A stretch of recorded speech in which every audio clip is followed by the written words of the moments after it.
దీనికి తగినట్టు మనము కర్మను ఎంచుకుని కర్మ సంబంధమైన కుటుంబాన్ని మనం ఎంచుకున్నామంటే ఆడ మనం దాన్ని మెల్ట్ చేయొచ్చు. ఓకే. ఇంకొంచెం విజ్ఞానం సంపాదించుకుని ఇంకొంచెం ఉన్న ఉత్తమ జన్మకి వెళ్ళాలి. మోక్షం కోసం ప్రయత్నించకూడదు. మోక్షము నాకు కావాలి, నాకు మరో జన్మ వద్దు అంటే వాళ్ళు కర్మ నుంచి తప్పించుకుంటానట్టు, ఇంకో ఉత్తమ జన్మ నుంచి వాళ్ళు వద్దు అనుకుంటున్నట్టు. మోక్షం అనేది ఇప్పుడు నేను చెప్పే వర్షం ప్రకారము మోక్షం అనేది ఏదంటే అన్నింటినీ తప్పించుకొని పోతున్నట్టు తెలివిగా. ఉత్తమ జన్మకి వెళ్ళాలి, ఉత్తమోత్తమంగా మళ్ళీ పుడుతూనే ఉండాలి. అంటే జన్మరాహిత్యాన్ని కోరుకోకూడదు.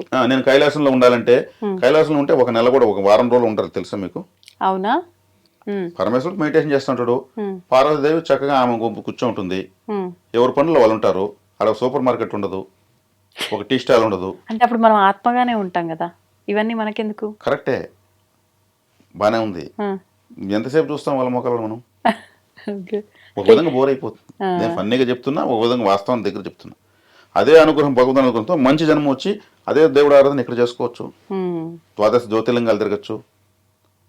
శివరాత్రికి చక్కగా వేడుక చేసి ఒక 1000 మందికి భోజనం ఎక్కడ చేస్తాము. మళ్ళీ ఎప్పుడైతే తల్లి కడుపులోంచి బయటపడతామో మళ్ళీ ఈ వీటిలో కొట్టుమిట్టాడుతూనే ఉంటాం కదా. అది ఉత్తమ జన్మ అని చెప్పి తీసుకున్నా ఇక్కడ మళ్ళీ ఏదో కర్మలు చేస్తాం కదా.